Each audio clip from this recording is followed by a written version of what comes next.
ஓம் ஜனனீம் சாரதாம் தேவீம் ராமகிருஷ்ணம் ஜகத்குரும் பாதபத்மே thio ஸ்ருத்வா பிரணமாமி முகுர்முகு.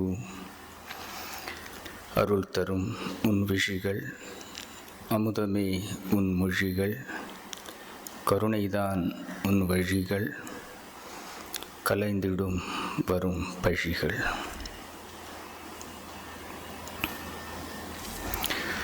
எல்லாருக்கும் நமஸ்காரம். நல்லா இருக்கீங்களா? எல்லாருக்கும் பொங்கல் வாழ்த்துக்கள்.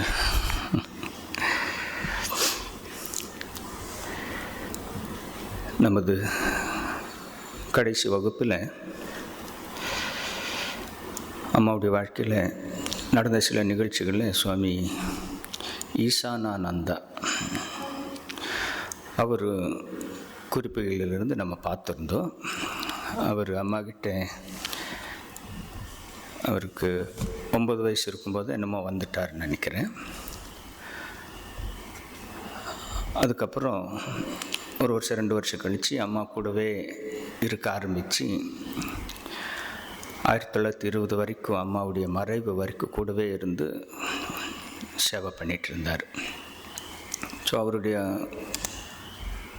குறிப்புகள் தனி புக்காகவே நம்ம மடத்தில் இருக்குது. அதிலிருந்து சில பகுதிகளை இந்த அன்பு மொழிகளில் கொடுத்துருக்காங்க. அதிலிருந்து நம்ம பார்த்தோம். கடைசி நம்ம பார்த்த நிகழ்ச்சி, அம்மா எப்படி ஒரு சாதாரண மக்கள் ஒரு கஷ்டத்தில் வரும்போது அவங்களுடைய கஷ்டத்தில் தானும் பங்கேற்று கொண்டு அவங்களுக்கு ஒரு ஆறுதல் கொடுக்குறாங்கங்கிறதுக்கு ஒரு நிகழ்ச்சி பார்த்துருந்தோம். ஒரு சாதாரண கிராம பெண் அந்த காலத்தில் அந்த இடத்துல கூலி வேலை செய்து பொருட்களை எல்லாம் சுமந்து கொண்டு போகிற ஒரு பெண். கிராமத்துலலாம் அது வழக்கமாக இருக்கும். இப்போ கூட மார்க்கெட் ஏரியாவில் போனால் ஆண்கள் மாதிரி பெண்கள் கூட சிலதெல்லாம் சுமந்துக்கிட்டு போவாங்க. ஸோ ஒரு நாள் அந்த பொண்ணு அப்பப்போ கோயில்பறாவிலிருந்து ஜெயராம்பாடிக்கு அம்மாவுக்கு வேணுங்கிறது பொருட்களை அந்த அம்மா மூலியம் கொடுத்து அனுப்புவாங்க. அவங்க கொண்டு வந்து சேர்ப்பாங்க. ஒரு முறை அந்த அம்மா அப்படி வரும்போது அம்மாவை பார்த்து நமஸ்காரம் பண்ணும்போது அவருக்கு மகள்லாம் வாடி இருந்தது. அப்போது அம்மா கேட்குறேன், என்னம்மா மகள்லாம் வாடி இருக்கு என்ன ஆகும்போது அந்த அம்மா சொல்கிறாங்க, என்னம்மா சொல்கிறது, ஒரு கொஞ்சம் மாதத்துக்கு முன்னால் கணவன் இறந்து போயிட்டா. ஒரு 2 வாரத்துக்கு முன்னால் எனக்கு ஒரே துணையாக இருந்து சம்பாதிச்சு கொடுத்துட்டு இருந்தா என் பையனும் இறந்து போயிட்டா. நான் என்னம்மா பண்ணுறது, வாழ்க்கை ஓட்டுறது ரொம்ப கஷ்டமாக இருக்குது அப்படின்னு ஒவ்வொன்று அழுகிறான். நம்மக்கிட்ட வந்த உடனே அவன் அப்படியே எல்லாம் பதன்னு. யாருக்கானாலும் அது ஒரு கஷ்டம் தானே. கூட இருந்த கணவர் இறந்து போய் ஒரு 4-5 மாதத்தில் ஒரு பிள்ளையை பெற்று அவன் குடும்பத்தை கவனிக்கிறான்னு ஒரு நம்பிக்கையில் இருக்கும்போது அவனும் ஏதோ நோயால் இறந்து போனால் ஓரளவு வயசான பெண்மணிக்கு வாழ்க்கை எப்படி இருக்கும்? ரொம்ப வேதனையோடு அவன் கூறும்போது அம்மாக்கிட்ட கூறினேங்கிற ஒரு திருப்தியிலே என்னமோ கூற அப்படியே அழுது அங்கே இருக்கிற ஒரு தூணு மேலே தலை சாச்சு அப்படி நின்றுட்டான். இதை கேட்ட அம்மாவுக்கு, அம்மா தானே அந்த பொண்ணை ஆறுதல் படுத்தணும்னு நினச்சி அம்மா ஸ்டார்ட் பண்ணாங்க. ஆனால் அந்த துக்கத்தை கேட்டு அம்மா அழுது தீர்த்துட்டாங்க. அம்மா அழுக ஆரம்பிச்சுட்டு அவன் கையை பிடிச்சிட்டு, என்னம்மா இப்படி ஒரு சோதனையா, உனக்கு இப்படி ஒரு சேதனையாக வந்தது குருதேவா, இவங்களுக்கெல்லாம் ஒரு வழி காட்டக்கூடாதான்னு அம்மாவுடைய வேதனை தீன குரலில் அம்மா தலை சாட்சி அந்த இன்னொரு தூணை பிடிச்சிட்டு அம்மா அழுகிறாங்க. அந்த பொண்ணுக்கு கொஞ்சம் கொஞ்சமாக ஆறுதல் கிடைக்குது. அந்த பாரத்தெல்லாம் அம்மா எடுத்துக்கிட்டு இருக்காங்க. ஒரு கட்டத்தில் அந்த பொண்ணு அம்மாவை, அம்மா அழாதம்மா, குருதேவர் இருக்கிறாரு, நமக்கு ஏதோ வழிகாட்டுவாருன்னு அந்த பொண்ணு சொல்ல ஆரம்பிக்குது. இந்த 2 பேர் ஓன்னு அழுகிறது பார்த்து அது வரைக்கும் யாரும் தெரியாதவங்க வீட்டிலேருந்து வெளியே ஒன்றும் பேச முடியல, கிட்ட போக முடியல. ஒருத்தருக்கு ஒருத்தர் ஆறுதல் சொல்லி இந்த பொண்ணு அம்மாவே தேத்திக்கிட்டு இருக்க. அப்புறம் புரிஞ்சது. அப்பா அம்மா ஆமாம்மா குருதேவருக்கு நம்ம சொல்லுவோம், இந்த கஷ்டத்துக்கு ஒரு வழி கிடைக்கும். சரி, இப்போ நீ உடனே குளித்து உன் தலையெல்லாம் எண்ணெய் தேய்ச்சி மாதக்கணக்காச்சு போல் இருக்குது, கொஞ்சம் எண்ணெய் கொண்டு வர சொல்லி அம்மாவே கையால் எண்ணெய் தேய்ச்சி அவருக்கு குளிப்பக்க சொல்லி புது ஆடை கொடுத்து அப்புறம் அவரை சாப்பிட வச்சு கொஞ்சம் ஓய்வு எடுத்து போகும்போது அவருக்கு தேவையான ஒரு 3 மாதத்துக்கு தேவையான பொருட்கள், பணம் எல்லாத்த கொடுத்து, இனிமேல் கஷ்டப்பட்டு வேலை பண்ண வேண்டாம், உன்னால் எப்போ முடியுமோ நீ பண்ணு, உனக்கு எப்போது வேணுமோ என் பிள்ளைகள் கோயில் பரவல் இருக்காங்க, அவங்ககிட்ட போ, அவங்க எதை பார்த்துப்பாங்க அப்படின்னு சொல்லி கம்ப்ளீட்டாக அதோடு அந்த பொண்ணுக்கு அந்த கணவன் இறந்த பாரமும் தெரியல, பிள்ளை போன பாரமும் தெரியல, எனக்கு ஒரு அம்மா இருக்காங்க, கடைசி வரைக்கும் பார்க்குறதுக்கு அம்மா இருக்காங்க ஒரு நம்பிக்கையோடு சந்தோஷமாக போகிறாங்க. ஸோ இது எல்லாமே ஒரு சில நேரத்தில் 2 மணி நேரம் அதுக்குள்ளே இதெல்லாம் திங்கு அங்கே வந்து அடங்கிடுது. அது அம்மா எப்படி ஒருத்தருடைய கர்ம வினையை ஒரு இது மூலியமாக அப்படியே அதை மாற்றி கொடுத்துட்றான். அதுக்கப்புறம் அந்த பொண்ணுக்கு அவ்வளோ கஷ்டம் இல்லை, முடியும் போது வேலை பண்ணுவான், மீதி பிள்ளைகள் இருக்கவே இருக்காங்க. ஸோ அந்த மாதிரி அம்மா அதில் என்ன தெரியுதுன்னா, முழுமனதோடு அவங்கள சரணடைஞ்சி கஷ்டத்தை சொல்லும்போது, பாரத்தை சொல்லும்போது ஏதோ ஒரு வழி கிடைக்குங்கிறதுக்கு அது ஒரு உதாரணம். ஸோ அது இல்லாமல் அந்த அம்மாவுடைய அந்த மனசு, அம்மாங்கிற ஒரு ஸ்தானத்திலிருந்து அந்த மனசு எவ்வளோ பெரிய மனசு பாருங்கள். ஸோ அது அந்த ஒரு நிகழ்ச்சி நம்ம பார்த்துருந்தோம், கடைசி அதை பார்த்துருந்தோம். அப்புறம் அம்மாவை அப்பப்போ ஜெயராம்பட்டியிலேருந்து கோயில்பாறை கூப்பிட்டு போய் கொஞ்ச நாள் தங்க வைக்கிறது உண்டு. ஏன்னா ஒரு சேஞ்சுக்காக. அப்போது அம்மா கூட இருக்கிற ராது வந்து சில நேரத்தில் கொஞ்சம் உடம்பு சரியில்லான்னு என்ன ஆகுவான்னா, அவள் ஒரு அமைதியான இடம் வேணும், சத்தம் வந்தாலும் அவருக்கு உடனே இதாகுது, அவருக்கு ரியாக்ஷன் ஆகுது.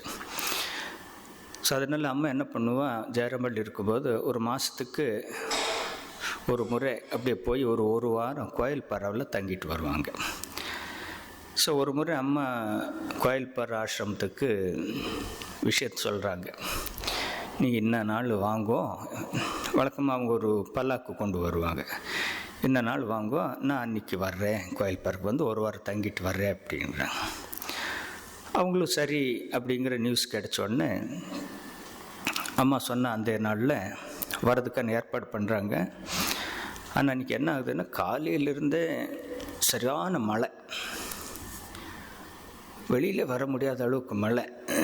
அவங்க சரி இருந்தாலும் என்ன, அம்மாவுக்கு நம்ம வர்றேன்னு சொல்லிட்டோம், அம்மா கேட்டிருந்தாங்க, நம்ம வர்றேன்னு சொல்லிட்டோம், நம்ம எப்படியாவது போகலான்னு சொல்லி இவங்க விட அப்படியே மலையிலேயே அந்த பல்லாக்கை எடுத்துக்கிட்டு இவங்க 3-4 பேர் போகிறாங்க. அந்த ஆமோதர் ரிவருக்கு வரும்போது அந்த நதி வந்து மழை வெள்ளத்தில் பெருசாகிடுது. போட்காரன் அங்கேயும் இல்லை, இந்த பக்கம் ஒன்றும் தெரியல. இப்போ என்ன பண்ணுறது, ஆட்டை கடக்கணும், பெரிய ஆறு வேறு. ஸோ ஒரு பிரம்மச்சாரி என்ன பண்ணுறா, நீந்தி போய் ஆற்றை நீந்தி போய் ஜெயராம்பாடி பக்கத்தில் போய் அவன் போட்டு மேலே வீட்டில் படுத்துருக்கு, அவனை கூப்பிட்டு, இல்லை நம்ம வந்திருக்கோம், என்ன அதை பல்லாக்கு எடுத்துகிட்டு வர முடியாது, நீந்திக்கிட்டு எடுத்துகிட்டு வர முடியாது, நீ வாங்கோ அப்படின்னு சொல்லி அவனை வலுக்கட்டாமல் கூப்பிட்டு வந்து கொஞ்சம் எக்ஸ்ட்ரா பணம் கொடுத்து போட்டு மேலே கூப்பிட்டுட்டு வர்றாரு. அப்புறம் அந்த போட்டில் பல்லாக்கை வச்சுட்டு இவங்க வந்து கிராஸ் பண்ணி வர்றாங்க. வர்றதுக்குள்ளே 4 மணி 4:30 ஆகி போயிடுது. காலையில் கிளம்புனாங்க, கிட்டந்தா இவ்வளோ மழை, எல்லாம் நனைஞ்சு போய் கிடக்குது, வீடெல்லாம் எல்லாம் கம்முன்னு இருக்க, ஒரே மழை தானே. இவங்க வந்து வாசல் வந்து அதை வச்சுட்டு மெதுவாக உள்ளே போகிறாங்க நனைஞ்ச துணியோட. வாசலில் அந்த காளி மாமா நின்றுட்டு இருந்தார். எதுக்கு வந்திருக்கீங்க அப்படின்னா, மெதுவாக அம்மாவை கூப்பிட்டு பார்க்க வந்திருக்கோம். உடனே ஒரே கோபம், நீங்கள் குரங்கு கூட்டங்கள்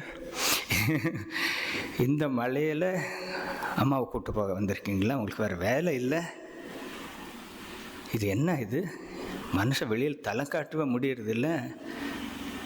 இந்த நேரத்தில் வந்து அம்மா கூப்பிட்டு போகாது என்ன அப்படின்னாரு. தண்ணியெல்லாம் கொட்டுது. இந்த சத்தத்தை கேட்டு அம்மா வெளியில் வர்றாங்க. என்னப்பா எப்படி வந்தீங்கப்பா அப்படின்னு சொன்னால், நம்ம நீந்தி அது பண்ணி வர்றாங்க. ஏன்ப்பா இந்த மழையில் ஏன்ப்பா வந்துக்கிட்டீங்க அப்படின்னு. உங்ககிட்ட நம்ம சொல்லியிருக்கோம், வாக்கு கொடுத்துருக்கோம், இன்றைக்கி வந்து உங்களை கூப்பிட்டு போகிறேன்னு சொல்லியிருக்கோம், அதனால் நம்ம வந்துட்டோம். வர்றது இருக்கிறதுல அது உன்னுடைய விருப்பு தான். நம்ம உன்னை என்ன நாம் நினச்சா கூப்பிட்டு போயிட முடியுமா என்ன அப்படிங்கிறாங்க.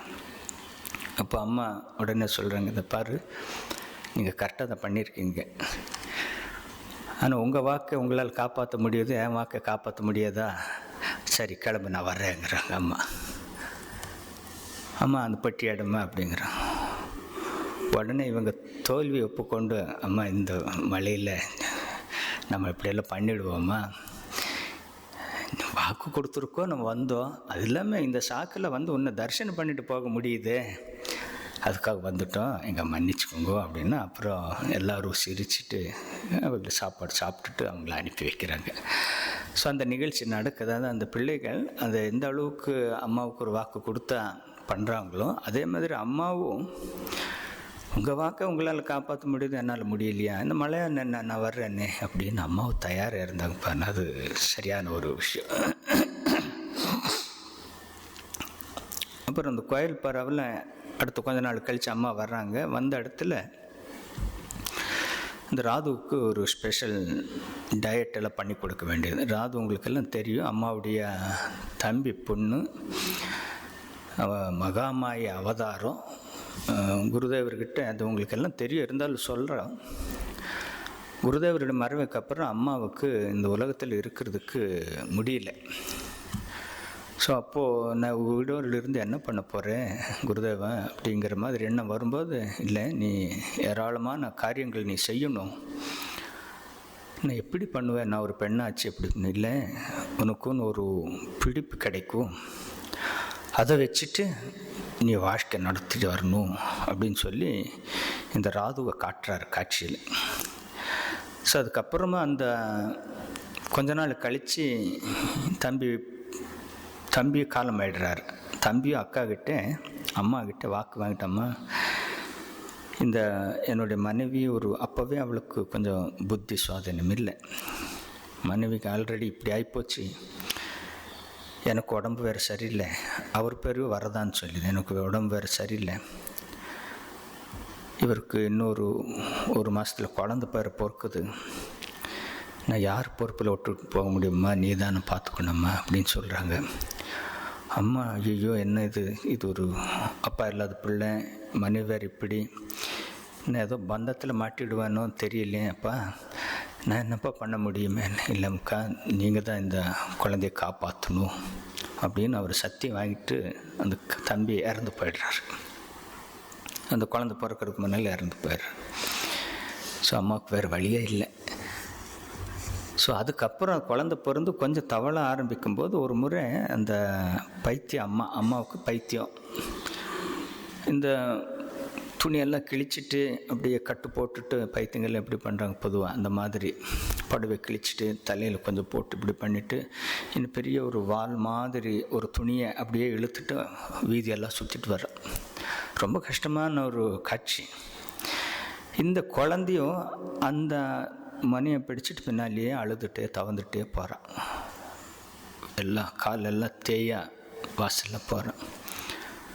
அப்போ அம்மாவுக்கு பார்த்தோன்னே மனசு, அடே இந்த குழந்தை இப்படி ஒரு அம்மாவுக்கு அந்த குழந்தை பின்னால் வந்துட்டு இருக்கிறது அந்த அம்மாவுக்கு தெரியறதில்ல, அதை தூக்கணும்னு கூட தெரியறதில்ல.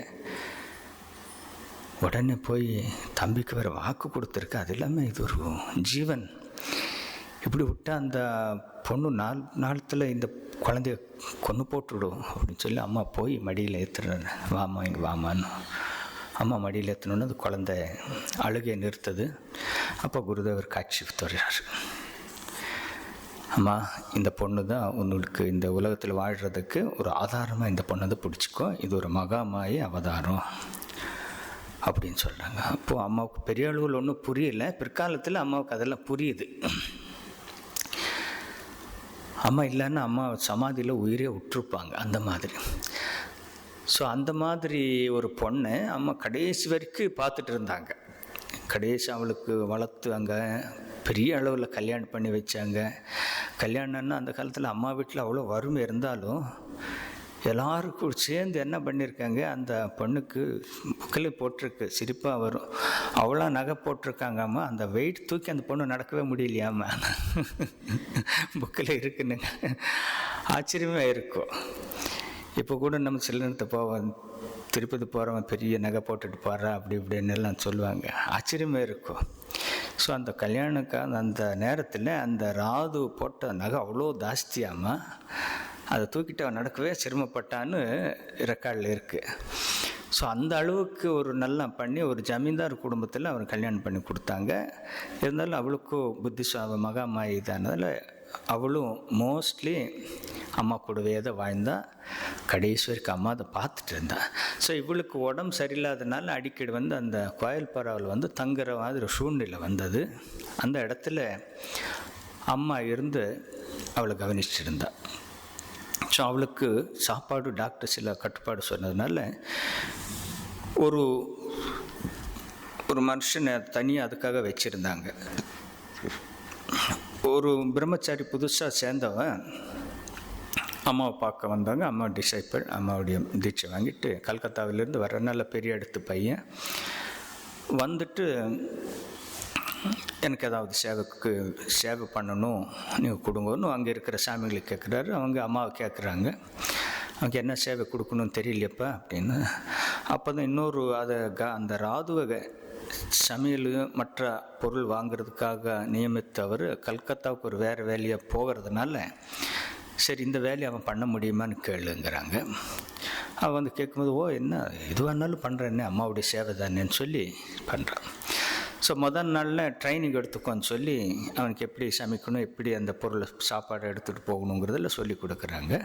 அவன் எல்லாம் பார்த்துடுறான். அடுத்த நாள் அந்த பர்டிகுலர் இவர் ஊருக்கு போயிடுறாரு. இவருடைய பொறுப்பு, இவரெல்லாம் இந்த வீட்டில் வந்து எல்லாம் சமைச்சு கொடுப்பாங்க. இவன் ஒரு இடத்துலேருந்து இன்னொரு இடத்துக்கு கொண்டு போய் அதை சேர்க்கணும். ஸோ அவள் சரி கொடுங்கன்னு சொல்லும்போது ஒரு இதில் வச்சு பாத்திரத்தில் வச்சு எடுத்துகிட்டு போகிறான். அது கரெக்டாக அவனால் எடுத்துகிட்டு போக முடியல. சூடான ஒரு சூப் மாதிரி அதை வச்சுருந்தாங்க. அவள் ஒரு இடத்துல போடுறோன்னா சூடு தாங்க முடியாமல் டப்புன்னு கீழே விட்டு விடுறான். அப்புறம் வெறும் பாத்திரத்தோடு அம்மா கிட்ட போய் நிற்கிறான். சின்ன பையன்தான், புதுசாக சேர்ந்துருக்கான். அந்த வாசல்லையே அந்த இன்னொரு சாமி அம்மாவை கவனிச்சுட்டு வந்த சாமி கேட்குறாரு, என்னப்பா ஆச்சு அப்படின்னா. இல்லை, அந்த சாப்பாடெல்லாம் கொட்டி போச்சு. ஐயோ, இப்போ என்ன பண்ணுவேன் தெரியலையே, இதுக்கு மேலே சமைச்சு மறுபடியும் கொடுக்கறதுக்கும் நேரம் இல்லை, ராத்திரி ஆகி போயிடும். அப்புறம் அம்மா கிட்டே போகலான்னு சொல்லி அம்மா கிட்டே போகும்போது விஷயத்தை சொல்லும்போது அம்மா கவனமாக கேட்டுட்டு ரொம்ப வருத்தமாக சொல்கிறேன், என்னப்பா இப்படி பண்ணிட்டேன், நீ வேணும்னு ஒருத்தவங்களோட ஹெல்ப் எடுத்துருக்கலாமே, அதை தயாரிக்கணுன்னா அதுக்கான ஸ்பெஷல் பொருளெல்லாம் போட்டு பண்ணு, ஒரு நாளைக்கு ஒரு முறை தான் அதை பண்ண முடியும், அதையே நீ இப்படி பண்ணிட்டியப்பா அப்படின்னு சொல்லி ஆல்டர்னேட் வேறு ஏதோ பண்ணிவிட்டு அன்றைக்கி சாயந்தரம் அந்த இன்னொரு சாமிக்கிட்ட அம்மா சொல்கிறாங்க, சாரி,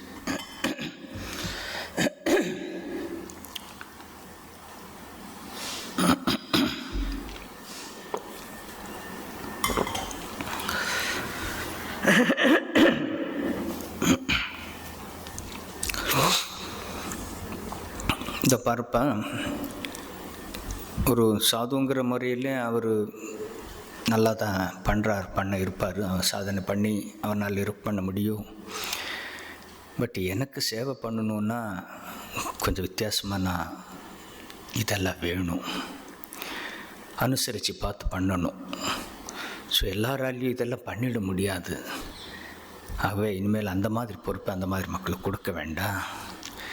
இது ஒன்ஸ் இதாகிட்டான்னு அது எனக்கு தான் பாரம் வரும், அவன் சாப்பிட்லன்னு அவன் என்கிட்ட தான் திட்டுவான், எனக்கு தான் கஷ்டம், நீ கொஞ்சம் பார்த்துக்கோ நம்ம சொல்லுவாங்க. அது எல்லாராலையும் எல்லாமே பண்ணிட முடியாது அப்படிங்கிறதுக்கு அது அம்மா சொல்லுவாங்க. அதுவும் அம்மாவுடைய சேவையெல்லாம் நம்ம லாஸ்ட் டைம் சொல்லியிருந்த சாரதானந்தர் வந்து அவ்வளோ சேவை பண்ணியிருக்கார். அவர் அம்மாவை கவனித்து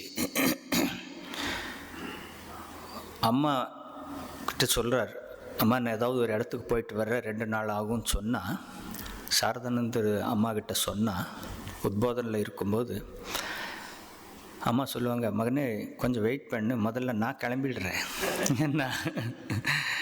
நான் கிளம்பிடுறேன், அப்புறம் நீ கிளம்பு.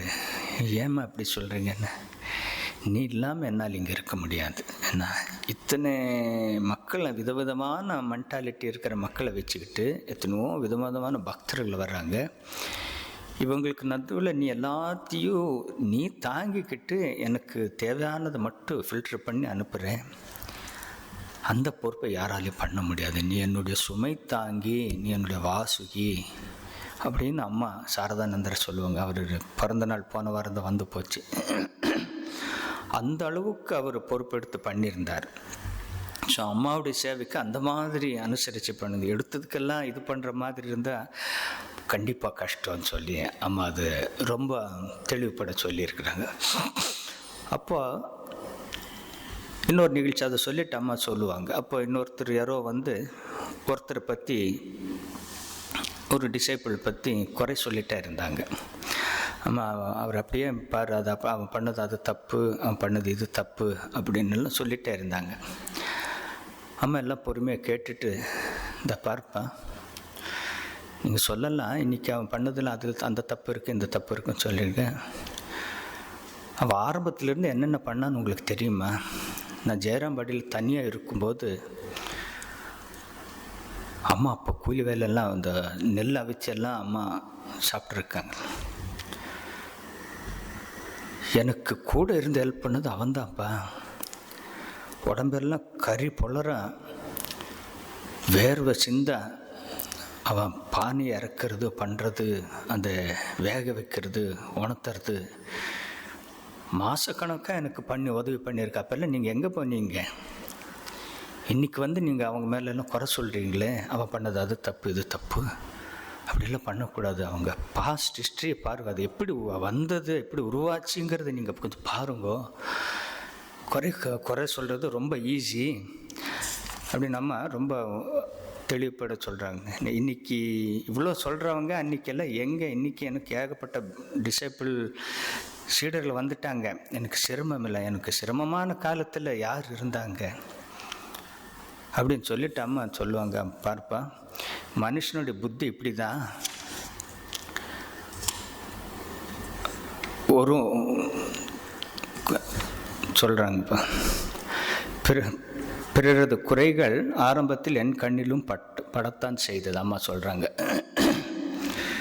நான் கண்களில் கண்ணீருடன் குருதேவரிடம், பிரபு நான் யாருடைய குறைகளையும் பார்க்க விரும்பவில்லை என்று எவ்வளவோ பிரார்த்தனை செய்தேன். அதன் பிறகுதான் அந்த குணம் என்னிடமிருந்து அகன்றது. ஒருவனுக்கு 1000 நல்லது செய், ஒரு முறை தீமை செய், அவ்வளவுதான். முகத்தை திருப்பிக் கொள்வான். அதுதான் மனித இயல்பு. மனிதன் குறைகளையே காண பழகியுள்ளான், ஆனால் நிறைகளையே காண பழக வேண்டும் அம்மா சொல்கிறாங்க. ஸோ அப்படி அம்மா சொல்லி அந்த ஒரு விஷயத்தை சொல்கிறாங்க. நம்ம சில இதில் வந்து ஒரு ஆஃபீஸில் எதுவானாலும் இயல்பாக ஒருத்தர் புது பொறுப்பு எடுத்து இது பண்ணும்போது, இந்த கட்சியில் இல்லை ஆஃபீஸில் இல்லை இதுக்கு பார்ட்டி என்ன, அந்த ஏற்கனவே பண்ண பார்ட்டி எது பண்ணது எல்லாமே தப்பு, அந்த மாதிரி ஒரு கண்ணோட்டத்தில் அப்படி அணுகக்கூடாது. அவங்களுக்கு முடிஞ்சது அவங்க பண்ணியிருக்காங்க. அதில் நிறைய குறைகள் இருக்கலாம். ஆனால் இப்போ அதிலிருந்து எப்படி மேலே கொண்டு போகணுங்கிற அந்த ஒரு உணர்வோடு பண்ணும்போது அது தொந்தரவு வராது. பட்டு மனிதனுடைய இயல்பு இந்த மாதிரி இருக்குது. ஆனால் மாறாக நம்ம சிந்தனைக்கு பண்ண வேண்டும் அப்படின்னு சொல்லி அம்மா அது நல்லா சொல்லியிருக்காங்க. அப்புறம் இந்த அம்மாவுடைய இந்த நீஸ் இவங்கள், அந்த நளினி ராது இவங்கெல்லாம் ஒரு பேச்சு வந்துட்டு இருந்தது. அப்புறம் அவங்களுக்குள்ள ஒரு வாக்குவாதம், பொய்யில் எந்த மாதிரி பொய் நல்லது அப்படின்னு. ஆச்சரியமாக இருக்குது. எந்த பொய் நல்ல பொய், எந்த பொய் சரியில்லை.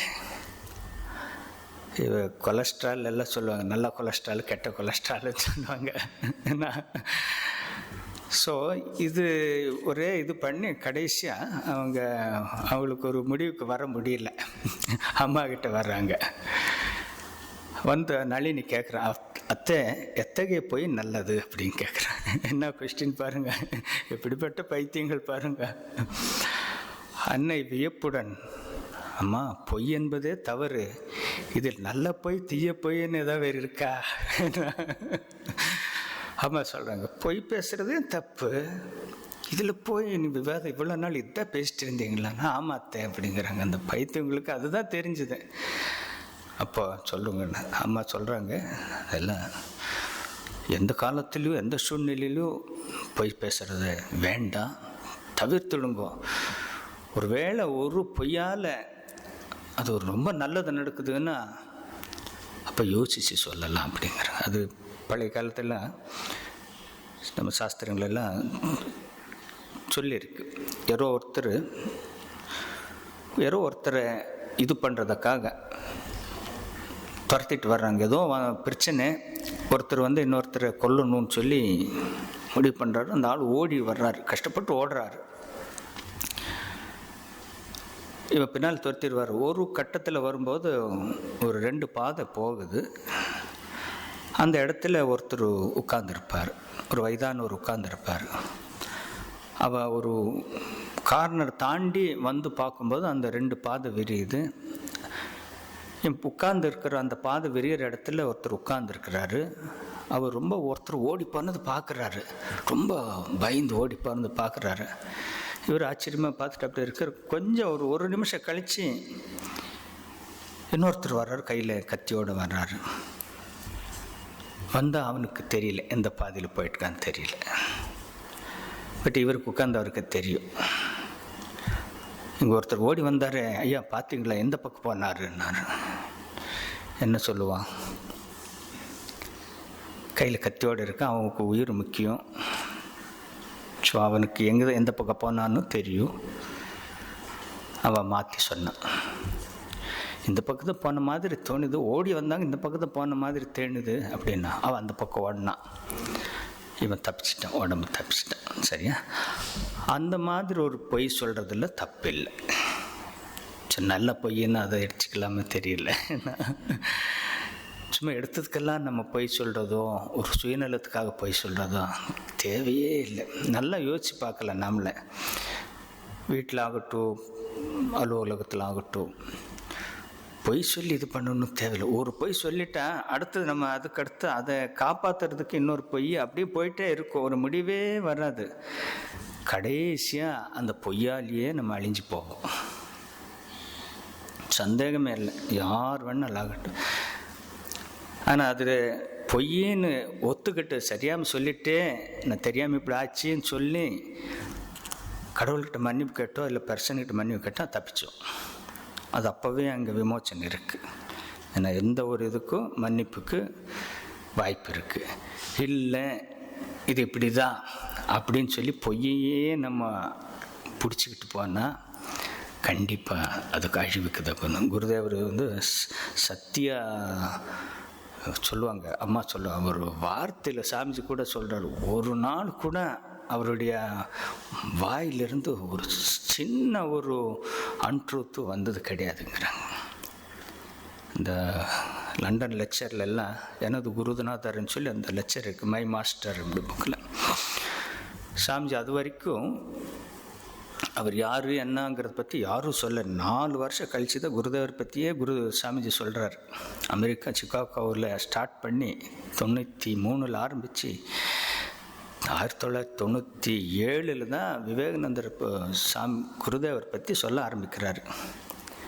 அது வரைக்கும் அவருடைய கருத்துக்களை தான் சொன்னார்.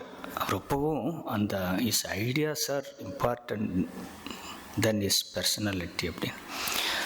ஸோ அப்போது அந்த புக்கில் நீங்கள் பார்க்கலாம், அவருடைய வார்த்தையிலிருந்து ஒரு தப்பு ஒரு பொய் வந்ததில்லை, எல்லாமே பிளஸ்ஸிங்ஸ் தான். ஏதாவது நான் சொன்னதில் ஏதாவது தப்பு இருந்தால் அதெல்லாம் என்னுடைய தப்பு தான் ஒழிய என்னுடைய குருநாதர் தப்பு கிடையாது. நான் ஒரு அந்த அளவுக்கு ஆணித்தனமாக சொல்லியிருக்கிறேன். அப்பேற்பட்ட ஒரு சத்திய மனுஷன். ஸோ அவர் வழியில் நம்ம வர்றவங்கெல்லாம் நம்ம பார்க்கணும்.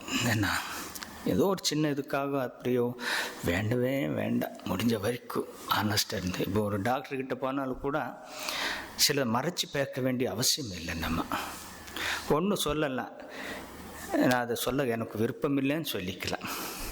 டாக்டர்கிட்ட நம்ம ஏதோ நோய்க்காக போவோம், நீங்கள் இன்னும் அதெல்லாம் சாப்பிட்றீங்களா அப்படின்னு சொல்லுவார். டாக்டர் ஏற்கனவே சொல்லியிருப்பார் இதெல்லாம் சாப்பிடக்கூடாதுன்னு சொல்லியிருப்பார். நம்ம சில நேரத்தில் என்ன பண்ணுவோம், சரி பரவாயில்ல ஏதோ ஒரு 2 வாட்டி தானே சாப்பிட்ருந்தோம், அதனால் என்னன்னு சொல்லி, இல்லை டாக்டர் நான் ஒன்றுமே சாப்பிடல டாக்டர்ன்றோம். நம்ம சாப்பிட்ருப்போம், பெராஸ் ஆயில் ஐட்டம் சாப்பிடக்கூடாது அப்படின்னு சொல்லியிருந்தேன். அடுத்த வாட்டி போகும்போது கேட்டால் சாப்பிடவே இல்லைன்றவாங்க. டாக்டர் அதை நம்புவார். என்ன நம்ம சொல்கிறத வச்சு தான் அவர் டிசிஷன் எடுப்பார் இல்லையா? அப்போ அவர் என்ன யோசிப்பார், ஆயில் சாப்பிடாமையும் நான் கொடுத்த மருந்து வேலை பண்ணலைன்னா அது இன்னொரு மருந்து தான் கொடுக்கணும்னு அவர் பண்ணுவார். அது மறுபடியும் ரியாக்ஷன் ஆகிடும். ஒன்றும் டாக்டர்கிட்டே போகக்கூடாது. அவர்கிட்ட போகலன்னு இத்தனை பேருக்கு சேவைக்கு இப்போ பாக்கியம் இல்லை. டாக்டரும் இருக்கணும், சேவையும் நடக்கணும், பேஷண்ட்டும் நல்லா ஆரோக்கியமாக இருக்கணும். இதெல்லாமே தேவை. ஆகவே நம்ம பொய் சொல்ல வேண்டிய அவசியம் இல்லை. ஒரு கட்டத்தில் ஒரு காலத்தில் சின்ன வயசுலையோ ஏதோ ஒரு சூழ்நிலை சொல்லியிருந்தாலும் முடிஞ்ச வரைக்கும் வேண்டாம். எது உண்மையோ அதுலேயே போகிறதுக்கு முயற்சி பண்ணிக்கலாம்.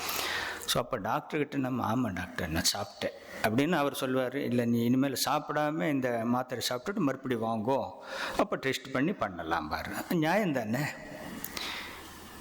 நம்ம மாத்திரையும் சாப்பிடுவோம், இதையும் சாப்பிடுவோம், டாக்டருக்கு பொய்யும் சொல்லுவோம், அப்புறம் டாக்டர்கிட்ட அந்த டாக்டர்கிட்ட போனால் 6 மாதம் போனால் சரியே ஆகலைன்னு சொல்லுவோம் இல்லையா? இதெல்லாம் நம்ம தெரியாமல் பண்ணுற ஒரு நம்ம அனுபவம் இருக்குது. நான் பார்த்தேன், என்ன நாமளே பார்த்துருக்கேன் நிறைய டாக்டர். அப்போ அந்த டாக்டருக்கு சொன்னேன், டாக்டர் அவங்க சாப்பிட்டதா நினச்சி நீங்கள் மாத்திரை கொடுங்கோன்னு நான் சொல்லுவேன். இங்கே வேறு வழியே இல்லை. நம்ம டாக்டர் எத்தனை பேர் ஆயிரக்கணக்கில் இங்கே நம்ம டிஸ்பென்சரிக்கு வர்றாங்க.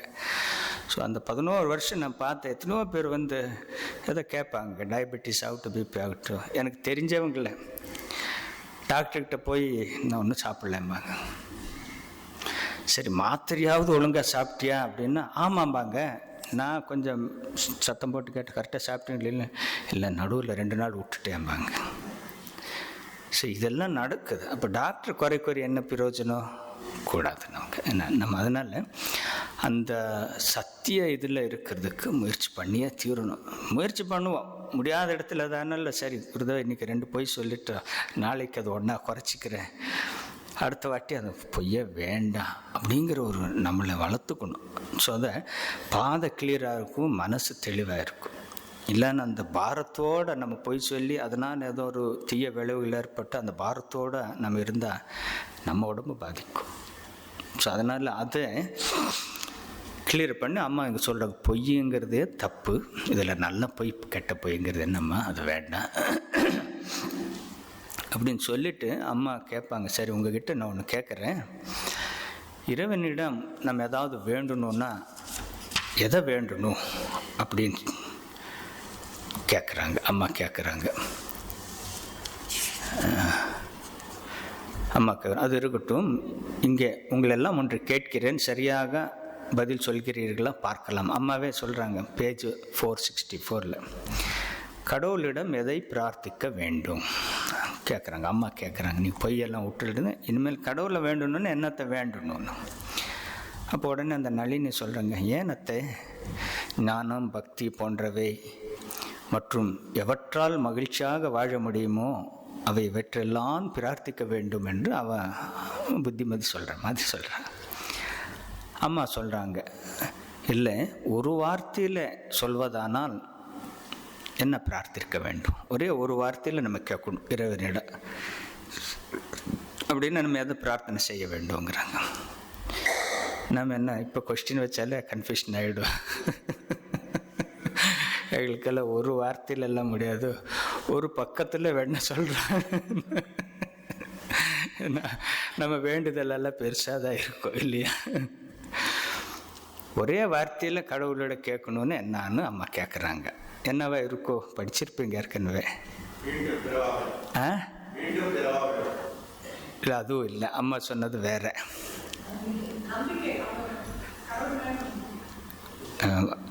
இதெல்லாம் கரெக்டு. கரெக்ட். அதான் அவளை கேட்டாளே, ஞானம் பக்தி போன்றவெல்லாம் வேணும்னு அவளை கேட்டுட்டாளே. கரெக்டு. அது ஒரே வார்த்தை இல்லை. அம்மா கூறினது இன்னும் வேற. அம்மா கூறினது இன்னும் வித்தியாசமாக இருக்கு. அதையும் தாண்டி அம்மா கூறியிருக்காங்க. கஷ்டமானதை கேட்க சொல்லியிருக்காங்க. இல்லை, ஆசையற்ற தன்மையை கேட்கணும்னு சொல்லியிருக்காங்க. சரியா? ஒரே வார்த்தையில் பேஜ் 465 ரெஃபர் பண்ணிக்கலாம். ஒரு வார்த்தையில் சொல்வதானால் நாம் பிரார்த்திக்க வேண்டியது ஆசையின்மை. ஆசைதான் துக்கங்களுக்கு மூல காரணம். பிறப்பு இறப்பு சுழலில் மீண்டும் மீண்டும் நாம் உழல்வதற்கான காரணம் ஆசைதான். அது மட்டுமல்ல, முக்தி பாதையின் தடையே ஆசைதான். அம்மாவுடைய வார்த்தை எல்லாம் தெளிவாக சொல்லிட்டாங்க. ரொம்ப கஷ்டமானது. அப்போ என்னத்தை இப்போ எதுக்குது உயிர் வாழணும்னு நம்ம கேட்போம் இல்லையா? இல்லையா? ஆமாம், அதை தான் கேட்க சொல்லியிருக்காங்க பாருங்க. அப்படின்னா நம்ம ஒரு முயற்சி பண்ணணுங்கிறது, நம்முடைய சிந்தனை ஓட்டத்திலேயே நம்ம கொஞ்சம் இது பண்ணணுங்கிறது பாருங்கள். ஆசைப்படுறோம், தப்பே இல்லை. அந்த பொண்ணு அவன் சொன்ன மாதிரி ஞான பக்தியில் கேட்குறது தப்பு இல்லை. பட் அதோடு நம்ம நிறுத்துகிறோமா? அது மட்டும்தான் வேணும்னு நம்ம கேட்குறோமா? குருதேவர் அடிக்கடி சொல்லுவார், காளிகிட்ட பிரார்த்தனை பண்ணும்போது. அப்புறம் நாரதர் ராமர்கிட்ட பிரார்த்தனை பண்ணதை சொல்லுவார் அடிக்கடி. ராமர் கேட்குறாரு,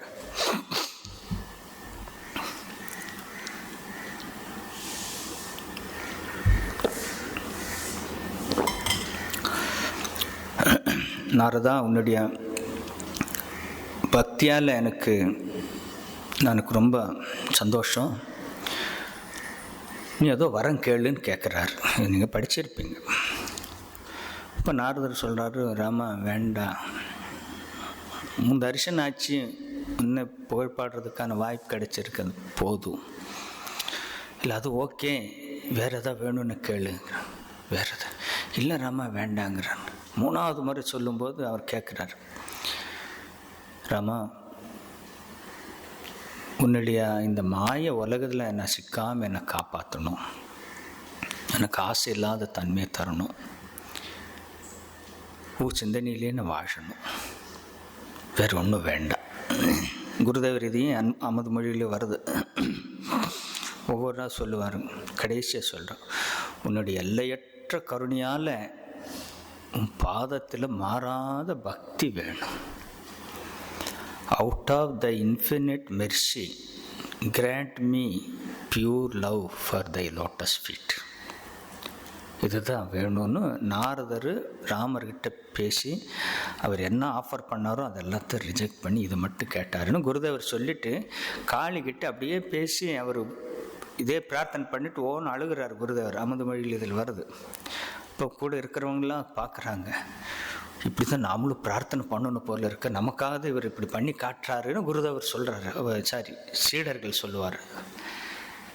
ஸோ அப்படின்னா அந்த எல்லாத்துக்குமே அந்த சுயநல ஆசைன்னு வரும்போது அதுதான் முக்திக்கு தடையாகவே இருக்கிறது. அதை நம்ம விளக்கணுங்கிறாங்க. முயற்சி பண்ணுவோம். எல்லாம் நமக்கு எல்லாம் ஒரு ஜென்மத்தில் குருதேவர்கிட்ட வந்திருக்கோம், அவர் விரும்பும்போது முக்தி கொடுக்கட்டும். இல்லை அடுத்த ஜென்மத்திலையும் இன்னும் மேலும் பக்தியில் மேலே வளர்ந்து அடுத்த ஜென்மத்தில் தர்றேன்னால் தரட்டும். பட் என்ன நமக்கு வேணும், வேண்டது என்ன? எங்கே இருந்தாலும் உன் சிந்தனையில் வாழணும், அந்த பக்தியை கொடு, உன் பாதத்தில் மாறாத பக்தியை கொடுங்கிறது நம்ம கேட்குறது. ஸோ அதை இவங்களே சொல்லி கொடுக்குறாங்க. அதை அம்மா சொல்கிறாங்க, இந்த பிறப்பு இறப்பு சூழலில் மீண்டும் மீண்டும் நாம் உழல்வதற்கான காரணம் ஆசைதான், முக்தி பாதையில் தடையே அதுதான் அப்படின்னு சொல்கிறாங்க. ஸோ அதனால் அட்டம் பண்ணுவோம், மீதி அவர் பார்த்துக்கிட்டோன்னு அந்த நம்பிக்கையோடு நம்ம பண்ணணும்னு சொன்னேன். அப்புறம் சில அந்த காலத்தில் கல்கத்தாவிலேருந்து அம்மா கொஞ்சம் எல்லோரும் வணங்க ஆரம்பித்ததுன்னு நிறைய பேருக்கு ஒரு அம்மா அப்பாவை பார்க்கணும், அம்மா அப்பா ஒரு க்யூரியாசிட்டியில் நிறைய பேர் வராங்க. டிவோட்டிஸ் சில பேர் வராங்க.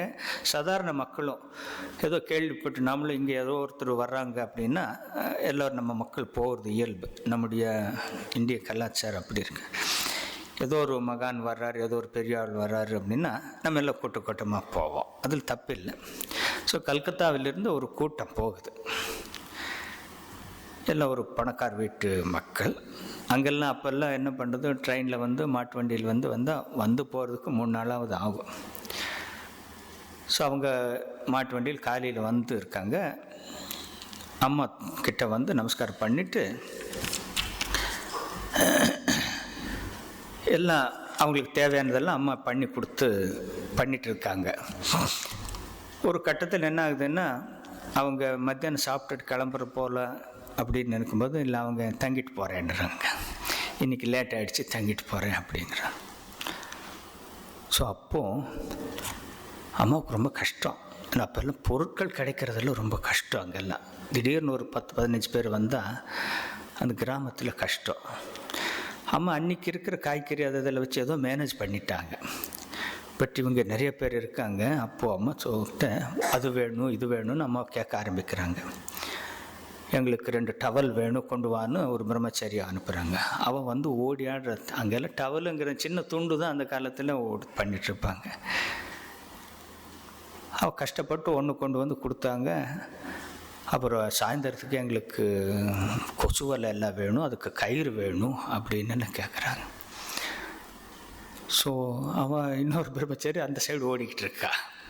கொசுவலெல்லாம் அங்கெல்லாம் ரொம்ப கம்மி, அவங்கெல்லாம் அதனுடைய பயன்பாடு ரொம்ப கம்மி. இருந்தாலும் ஒரு வலையில் 4 பேர் படுத்துப்பாங்க அந்த காலத்துலலாம். பாராநகர் மடத்தில் பெரிய கொசு வலையிலேயே இந்த 15 பேர் படுத்துப்பாங்க, விவேகானந்தர் உட்பட. அப்படி தான் சூழ்நிலை இருந்தது. ஸோ அந்த மாதிரி சூழ்நிலையில் அவங்க அது வேணும் இது வேணும் போது அம்மாவுக்கு ரொம்ப கஷ்டம். அம்மாவுடைய வார்த்தையை கேட்போம், பார்க்கலாம். காலை வேளை கல்கத்தாவிலிருந்து சில பக்தர்கள் வந்திருந்தார்கள்.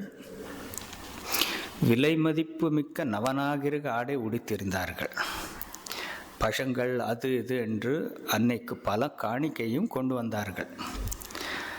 அவர்களுக்கு வேண்டியதை செய்வதிலேயே அன்னை பகற்பொழுது கழிந்தது.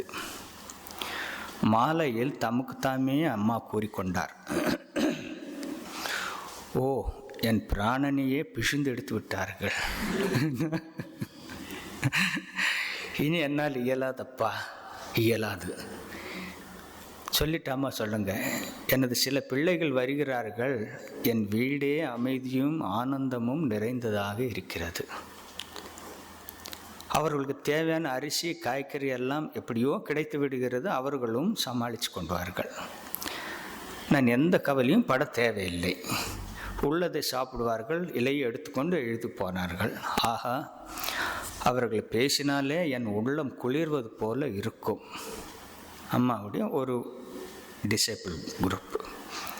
ஆனால் இவர்களை பார், காலையிலிருந்தே நான் அல்லாடி கொண்டிருக்கிறேன். ஒரு கூடை நிறைய பழம் கொண்டு வந்து விட்டார்கள். பாதி அழுகிய பழங்கள், மண்ணில் உரமாக போடலாமே தவிர அதனால் எந்த பயனும் இல்லை.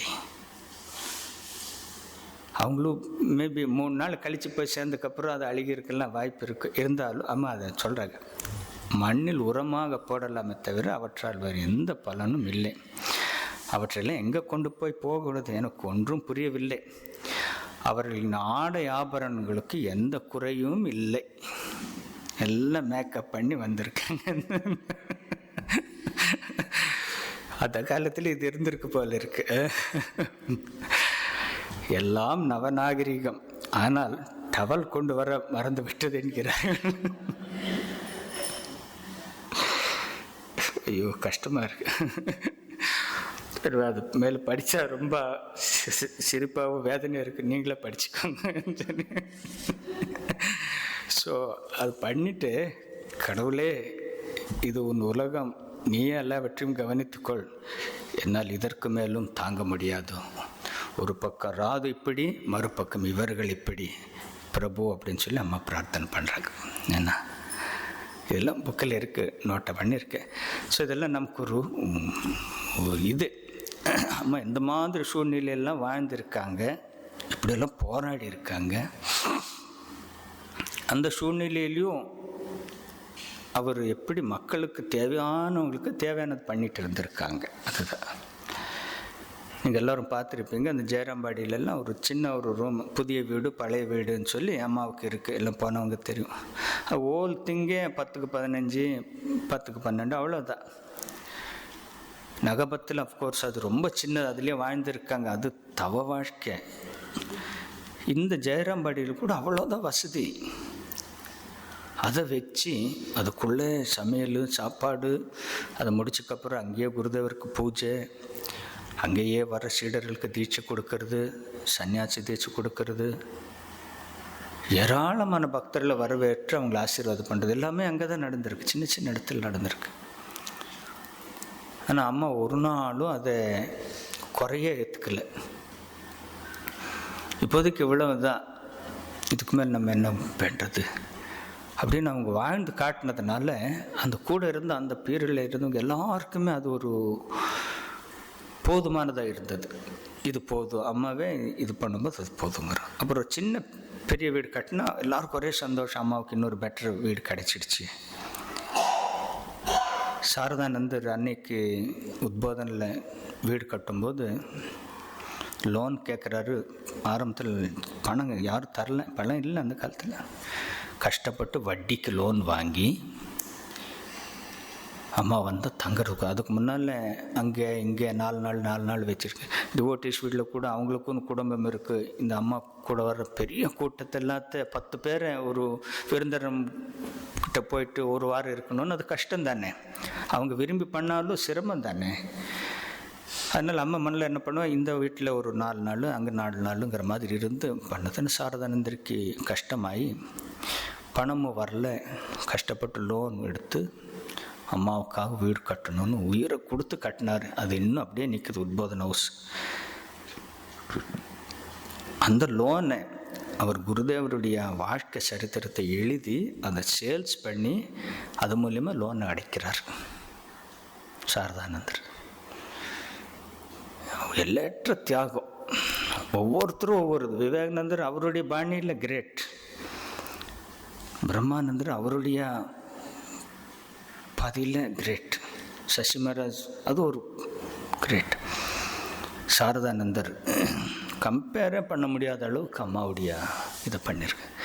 இதெல்லாம் தான் அந்த ஸ்பெஷல். இது ஒவ்வொருத்தரும் அதுக்காக வந்து அந்த காரியத்தை முடிச்சுட்டு போனாங்க மாதிரி. அப்படி ஒரு சூழ்நிலையில் அம்மாவுக்கு பண்ணி கொடுத்து வேணுங்கிற எல்லா ஏற்பாடும் பண்ணுறாங்க. அம்மா வந்து அம்மாவுடைய உயிரோடு இருக்கும்போது சரி, அம்மாவுடைய மறைவுக்கு அப்புறம் கூட எந்த தொந்தரவும் வரக்கூடாதுன்னு நம்ம அடுத்தது வரும் ஒரு நிகழ்ச்சி, அதை சொல்லிட்டு முடிச்சுக்கலாம். அம்மாவுக்கு சேர வேண்டிய ஒரு சின்ன நிலம், இடமே ரொம்ப சின்னது அவங்களுக்கு, எத்தனையோ ஒரு சின்ன சென்ட்டு தான். அது வந்து அண்ணன் தம்பிகளுக்கு அம்மாவுக்குன்னு ஏதோ ஒரு சின்ன கொடுத்துருக்காங்க. அந்த காலத்துக்கு பெண்கள் உரிமை இருந்திருக்கும் என்னமே தெரியல. ஸோ அந்த சின்ன நிலத்தை இந்த அண்ணாவும் அவனும் ஆக்குப்பை பண்ண பார்த்து பிரச்சனை பண்ணிகிட்டு இருந்தாங்க. அதுக்கு ஒரு தீர்வு பண்ணணும். அதை வந்து அம்மா பேர்லேயும் அந்த பூஜை நடக்கிறதுக்காக ஃப்யூச்சரில் அங்கே மடம் வந்தால் அதனுடைய நித்திய பூஜைக்காக அந்த நிலமுங்கிறதுக்காக அம்மா ஏற்பாடு பண்ணுறாங்க. அந்த மாதிரி தான் நிறைய பேர் ராஜாக்கள் பெரியவர்கள் எல்லாம் கோயிலுக்கு நிலம் கொடுத்தாங்க.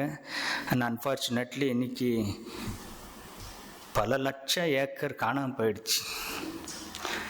இன்னும் அதெல்லாம் திரும்பி வரும். சிவன் சொத்து சும்மா விடாது, என்ன பகவான் விட மாட்டார், எல்லாத்தையும் திருப்பி வாங்கிடுவாங்க. அந்த மாதிரி ஒரு சூழ்நிலையில் அம்மாவுடைய இது வந்து அம்மா உயிரோடு இருக்கும்போது அம்மா ஒரு வில் எழுதி ரிஜிஸ்டர் பண்ணுறதுக்காக ஏற்பாடாச்சு.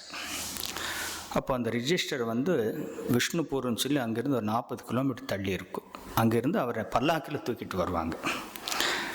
சாரதானந்தர் அதுக்கெல்லாம் ஏற்பாடு பண்ணிவிட்டு அங்கே தங்கி இருக்கிறாரு.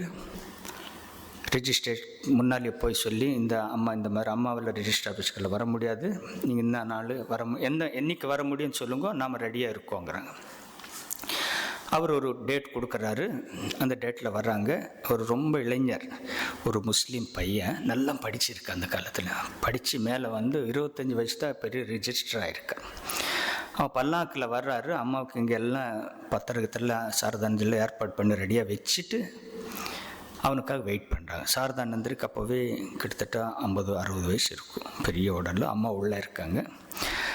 ரிஜிஸ்டர் வந்து வரும்போது சாரதானந்தர் ரொம்ப அவர் வரவேச்சு, பணிவாக வரவேச்சு, அவர் உட்கார வச்சு டீ காப்பி கொடுத்து, அவர் சிகரெட்டெல்லாம் சாப்பிடுவார். அந்த காலத்தில் சிகரெட்டெல்லாம் இவர் எடுத்து கொடுத்து நல்லா கவனிக்கிறாரு. அவருக்கு ஃபேன் வீசுகிறார்.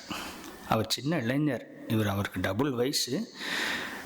இவரே ஃபேன் வீசுறாரு. பக்கத்தில் இருக்கிற சீடர்களெல்லாம் அப்படியே கம்மன் இருக்க, இன்னும் பேச. அவர் சாரதானந்தரி அவ்வளோ பெரிய மடத்துடைய ஜென்ரல் செக்ரட்டரி, அம்மாவுடைய முதல் சேவகர். அவராக இதை பண்ணும்போது, அவங்க முயற்சி பண்ணும்போது அவரை சைகை பண்ணிடல, நானே பண்ணிடுறேன்றார். அந்த வந்தவருக்கு ஆரம்பத்தில் ஒன்றும் தெரியல. அப்புறம் எல்லாம் அதை பார்க்கும்போது அவனுக்கு ஒரு மாதிரி, இவர் பார்த்தா பெரிய ஆளாக இருக்கார் போல இருக்குது, நமக்கு இவ்வளோ சேவை பண்ணுறாரு. அவர் கொஞ்சம் நெளிய ஆரம்பிக்கிறார். இருந்தாலும் அவருடைய பொசிஷன் அவர் விட்டு கொடுக்கல. அவர் சரின்னு அப்படியே இருந்து, சரி எங்கே இது பண்ணு, இன்னும் 1-2 கொஸ்டின் கேட்குறாரு. அம்மா வேணுங்கிற பதில் உள்ளே இருந்து அம்மா கிட்ட சாரதானந்தர் கேட்க வச்சு சொல்கிறாங்க. கடைசியாக அம்மாவுடைய ஃபிங்கர் இது போட்டு ரிஜிஸ்ட்ரேஷனை முடிக்கிறாரு. அது வரைக்கும் சாரதானந்தர் விசிறி வீச்சு அப்புறம் அவருக்கு சாப்பாடு கொடுத்து அவர் பல்லாக்கில் அமுத்தி அவருக்கான ஃபீஸை கொடுத்து அனுப்பி வைக்கிறார். அனுப்பி வச்சுட்டு உள்ளே வந்து சாரதானந்தர் படுத்துக்கிறார். அப்படா, எனக்கு ஒரு பெரிய இன்றைக்கி அம்மாவுடைய காரியம், முக்கியமான காரியம் முடிவுது. இனி இந்த லேண்டை பற்றி யாரும் ஒன்றும் தொந்தரவு இல்லைன்னு அந்த லேண்டில் தான் கோயிலெல்லாம் வந்திருக்கு இன்றைக்கி. ஸோ அந்த மாதிரி சாரதானந்தர் எவ்வளோ ஒரு இதாக பண்ணியிருக்காங்க, நம்ம சொல்லக்கூட நினச்சி கூட பார்க்க முடியாத அளவுக்கு ஒரு தியாகத்தில் பண்ணியிருக்கிறார். ஸோ அந்த மாதிரி பண்ணும்போது தான் அம்மாவுடைய சேவையை பண்ண முடியும், சாதாரணமாக நம்மளால் பண்ண முடியுதுங்கிறது அம்மா தெளிவுபட சொல்கிறாங்க. சாரதானந்தர் மாதிரி அம்மா மேலேயும் குருதேவர் மேலேயும் திரும்ப ஒரு எல்லாம் இது நமக்கு பக்தி வளர்ந்து நமது வாழ்க்கையில் ஒரு ஆன்மீக பாதை இன்னும் தெளிவாக தெரிந்து நிம்மதியாக பயணிக்க திரும்ப ஒரு வேண்டுவோம். மீண்டும் சந்திப்போம். ஓம் சாந்தி சாந்தி சாந்தி. ஹரி ஓம் தத்சத். ஸ்ரீராமகிருஷ்ணார்ப்பணமஸ்து.